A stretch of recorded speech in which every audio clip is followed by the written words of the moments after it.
Nay, eto na po yung pagkain ni tatay. Thank you, anak. Pwede ba ako pumasok, Nay? Wag na muna, anak. Baka ma-stress yung tatay niyo eh. Sana gumaling na si tatay.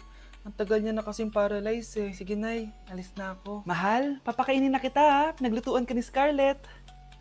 Nay, eto na po yung pagkain ni Ano yun, Nay? Ang baho. Ay, anak, mamaya mo na ibigay yan. Papaliguan ko muna yung tatay mo. Nagpupo na naman. Sige, Nay. Tao po, delivery po. Ano po yun? Kay Susan po, importante daw po to. Si nanay. Ako na lang po magbibigay sa kanya. Nay, may nagpapabigay po nito sa inyo. Binasa mo ba to, anak? Hindi po, Nay. Wag na wag mo tong babasahin, ha? Sige po, Nay. Mamamalengke lang ako na uulamin natin, ha? Ikaw muna magbantay ng bahay. Ano yun? Bakit sobrang baho naman? Saan nanggagaling yun? Dito sa kwarto nila nanay. Tay, nagpupo ka na naman, no? Yung envelope to,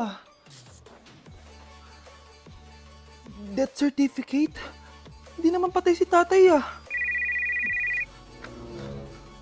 Hello po. Buti naman po, ma'am. Sinagot niyo na. This is St. Peter's Funeral. Kailan niyo po ipapaimbasa mo yung asawa niyo? Isang linggo na rin po kasi baka bumaho po yung bangkay niya. Anak, alam kong nasa kwarto ka ng tatay mo. Si nanay.